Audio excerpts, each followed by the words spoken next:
If your organizing system keeps falling apart, it's probably not your fault, and you're definitely not alone. Most organizing advice out there? It's designed for fast-paced lives, not for someone managing medications, adapting to memory changes, or dealing with daily aches.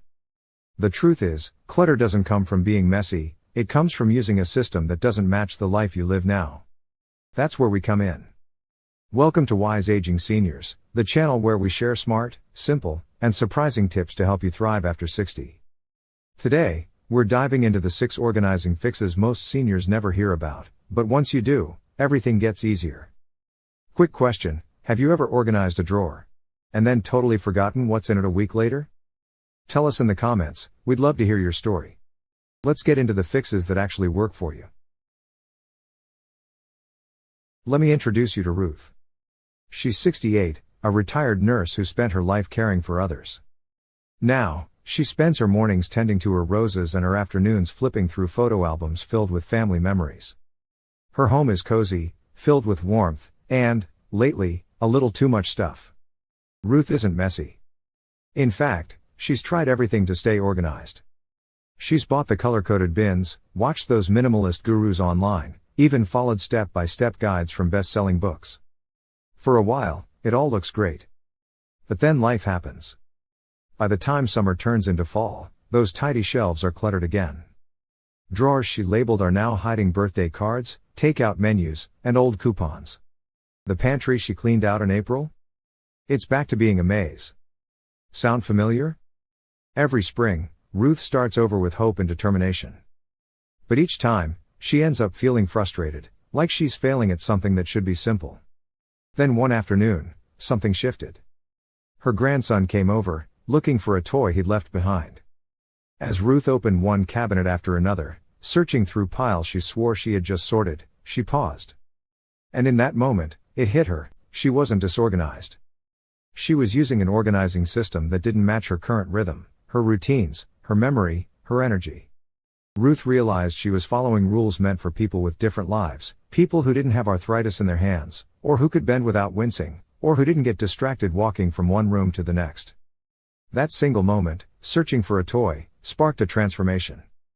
Not because she decluttered harder, but because she finally began organizing in a way that worked for her life today. What about you? Have you ever followed all the rules and still ended up with clutter? Drop a yes in the comments if Ruth's story sounds like yours. Here's the honest truth, most organizing systems are designed for people who aren't like you. They're made for 30-somethings rushing off to work, juggling packed schedules, and scrolling Pinterest for aesthetic pantry shots. But when you're in your 60s, 70s, or beyond, your needs change. Your daily pace is different. Your priorities shift. And yet, those one-size-fits-all methods don't account for any of that. Let's break down why these systems keep letting you down. First, they're physically demanding. They assume you can reach high shelves, bend into deep cabinets, and haul heavy boxes. But if your knees, shoulders, or back have other plans? That perfect setup becomes a daily struggle. Second, they rely heavily on memory. They assume you'll remember that you stored the extension cords in the box labeled miscellaneous or that winter gloves are behind the cereal in the pantry. But memory shifts are part of the natural aging process, and forgetting where you put something doesn't mean something's wrong with you.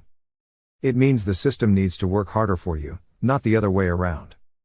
Third, they value looks over logic.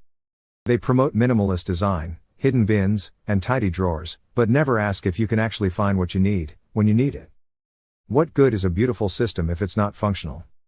And finally, maybe most importantly, they ignore the emotional connection to stuff. Every item in your home tells a story. That chipped mug? It was a gift from your daughter. The stack of letters? They're from a loved one long gone. The sewing kit, the vacation postcards, the Christmas ornaments from 1975, they're not just clutter. They're your life. Modern systems tell you to toss or donate without hesitation.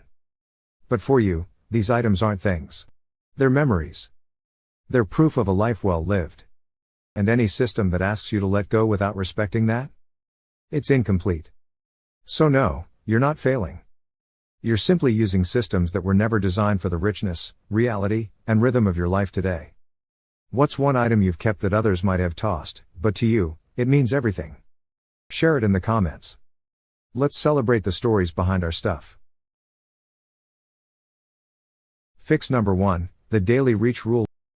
Let's start with a small shift that can make a big impact, the daily reach rule. Here's how it works: anything you use every day should live between your chest and your waist. That's your comfort zone. No bending down. No stretching up. No step stools or awkward reaching. Just smooth, simple access to the things that matter most. Think about how often we store daily essentials in inconvenient places without even realizing it. Your favorite coffee mug? On the top shelf. Daily medications? Buried in a drawer. Important paperwork? Mixed in with old manuals in a bottom cabinet.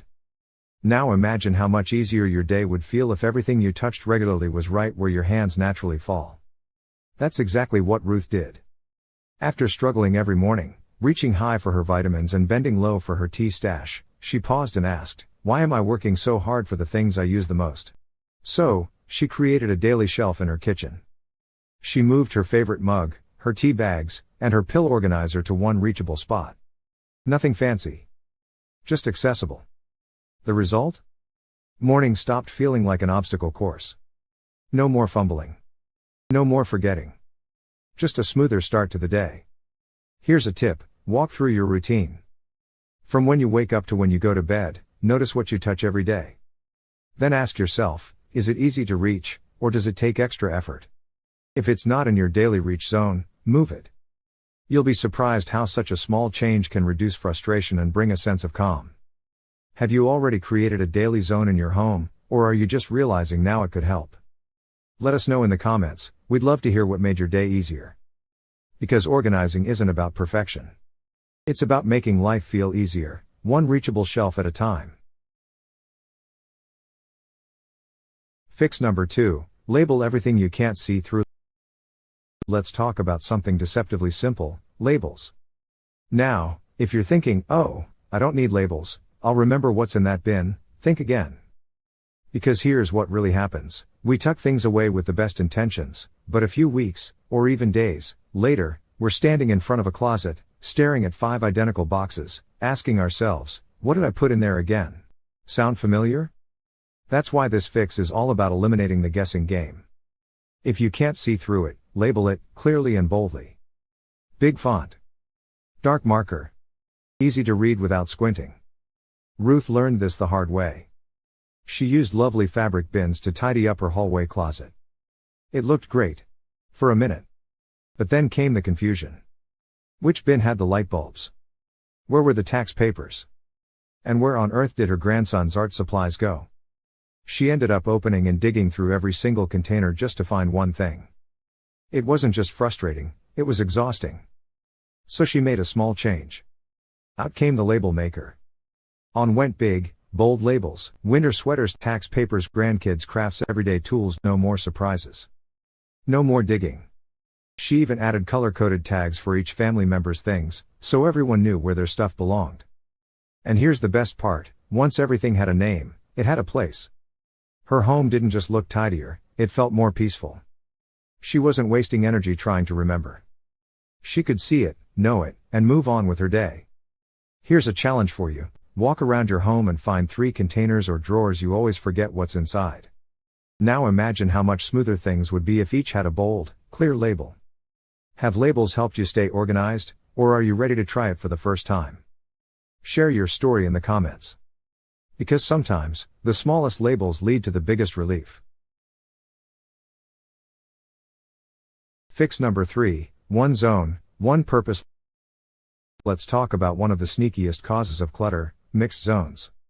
You know the kind. That drawer that holds batteries, pens, old receipts, and maybe a stray pair of scissors.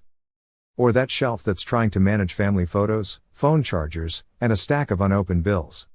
Here's the fix: give every zone, every drawer, shelf, or surface, a single purpose.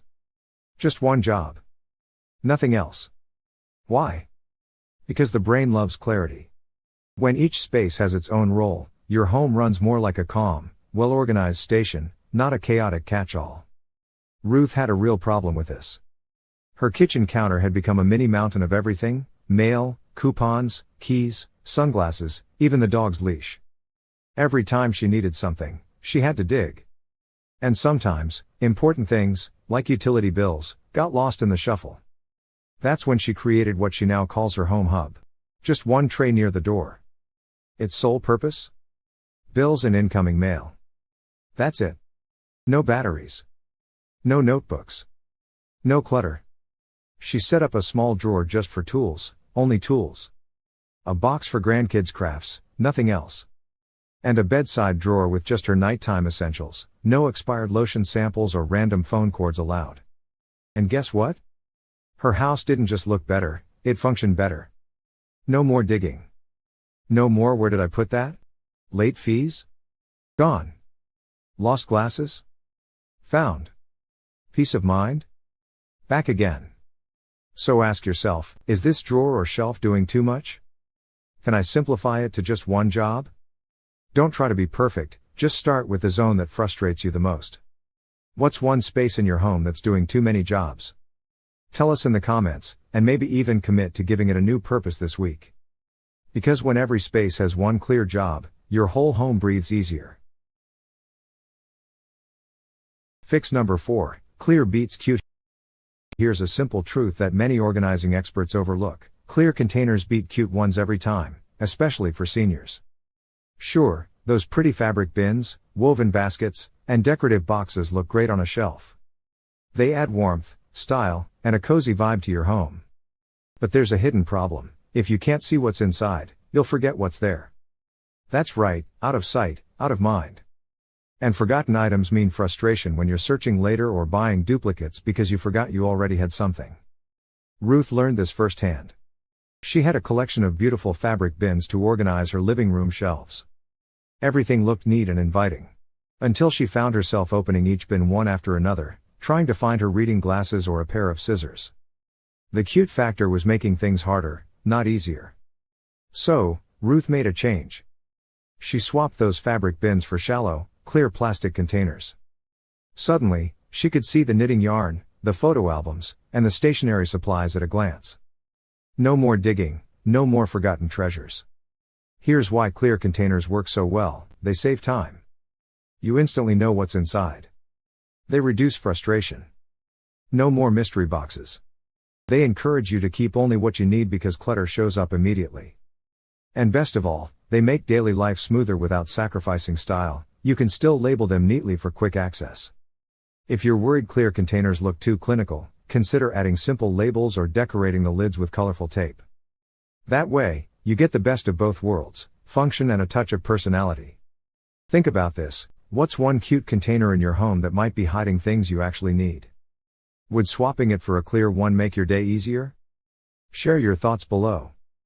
Because sometimes, letting go of the pretty can bring back the practical, and that's a win worth celebrating.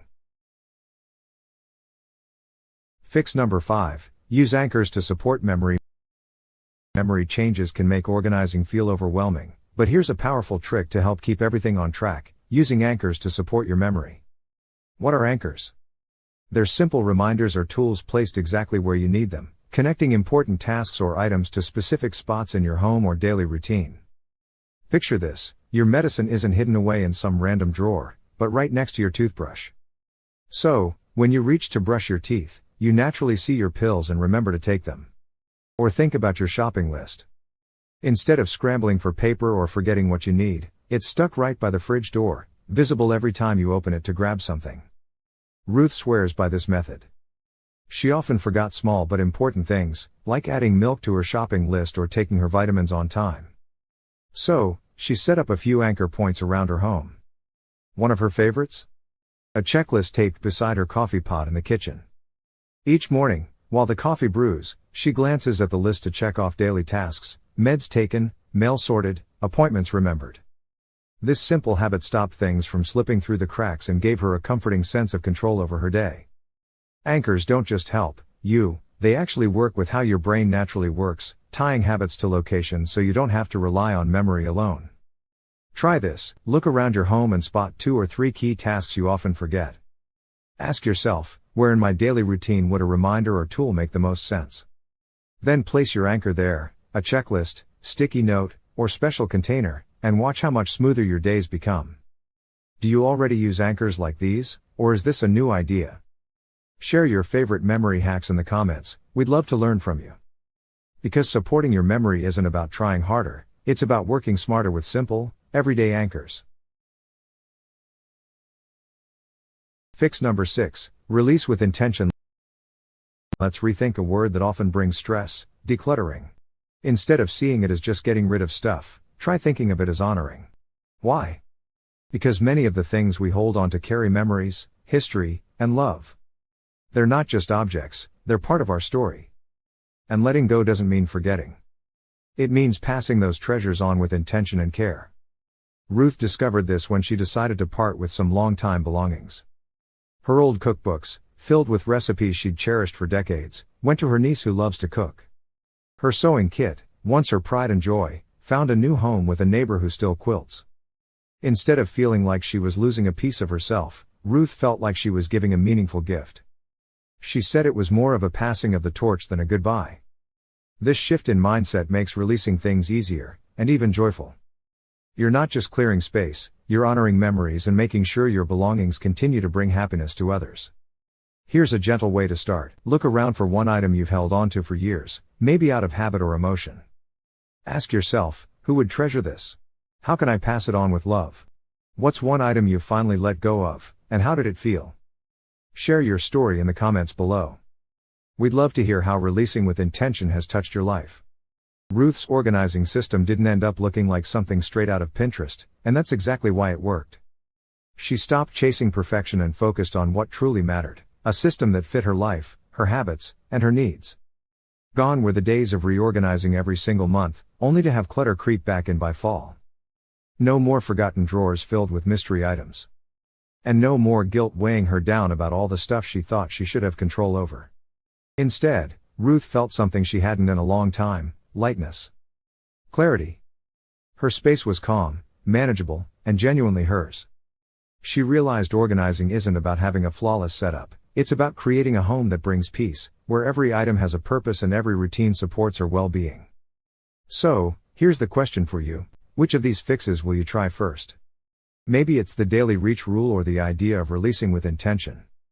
Whatever it is, give it a go this week, and let us know your experience in the comments.